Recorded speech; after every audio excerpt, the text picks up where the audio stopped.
نديك يا بشار بالروح بالدم نديك يا بشار بالروح بالدم نديك يا بشار شعبته وشعبته وما مسمع سكوت اسمع عرور اسمع الله بده وشعبته. We're here again because we believe in the message that we're trying to give people today. And the message that we're trying to give people is that contrary to what you're seeing in the media, contrary to what you're seeing on your television screens, the truth is that Syria, yes, is under threat. And Syria is really under threat by a battle that's been waged to change the very face and the very nature of Syria. Syria is a secular country, one of the last secular regimes in the Middle East. There, people of all religions live side by side. Women play an important role in society. There are those that believe that Syria should be a religious state. Those who want to turn Syria into Iraq. Those who want to turn Syria into Afghanistan.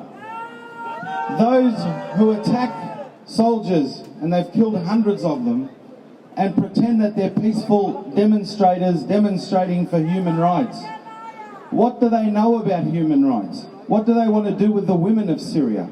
What do they want to do with the minorities of Syria? What do they want Syria to be?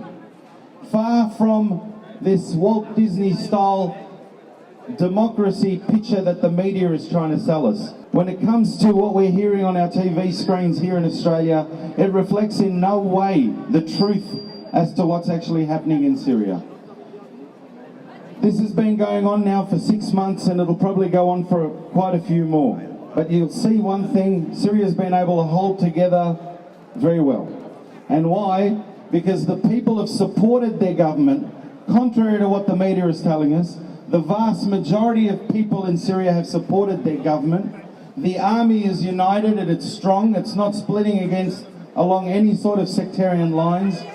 The army is protecting Syria and all its people. And the last thing that the army cares is what your religion is. Syria is going to stay united. The people are going to stay united. They're going to support their government through this. The army will stay united and Syria will be victorious. And to the media, who once again hasn't turned up, they're not really interested. If you really want to know what's going on in Syria, ask the Syrians, they're here. Thank you. Truth, come here and we'll let you know.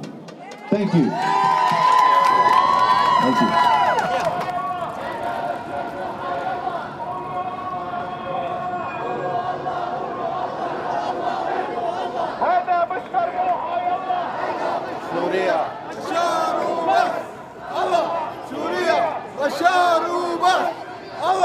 The current government in Syria is secular, and what secular means to me is equality to all cultures and religions in a country, and allows their sovereignty to be exercised so people have choices and can be who they want to be. The position of women in Syria is the same as men. It's quite equal. Most of them are willing to see the reforms be progressed without international interference. In regards to political reforms, at the beginning of the uprising, the first thing President Assad did was abolish an almost half-century-old emergency law. Following that, he abolished the high security courts. He then implemented new party laws, multi-party system, and he's also implemented a new media law allowing free media in the country. And many new reforms are going to be implemented. They're still in the process of being implemented. So I came to this rally today to show the Australian government and the Australian people that we and I support Bashar al-Assad as the leader of Syria, and we support his proposed reforms and oppose the revolution or terrorist takeover in Syria. In my opinion, Syria right now is under threat by terrorist organisations. They have stirred things up in an attempt to overthrow a secular government because they want an Islamist state. The Syrian president loves his people and they love him in return. That's why he has not gone down. All the Middle East, all the revolutions that have been happening in the Middle East, Egypt and so forth, their president has gone. Syria, Bashar al-Assad is still there because his people support him. To the Australian government, I would like to say that their stance at the moment on Syria is going against the majority of the Australian Syrian community. And democracy in general is the majority has a view, and our view is being completely ignored. I've sat down at the beginning of the uprisings and viewed masses of fabricated videos, fake videos, staged videos, set to demonise the government. I actually looked at various sites of what's happening on the internet. I speak to relatives in Syria. I speak to friends in Syria. That's how I know the truth. And I know what President Assad is working towards, and I know his vision for Syria is that of a secular nation. Because he's a president of just and comprehensive peace. Because he's a president that's opened his borders up to Kurdish and Palestinian refugees. He's opened his borders up to over 1 million Iraqi refugees. To the protests, they're saying if you come down to a protest like now, you take $100. That's why people come down. Take $100. That's why.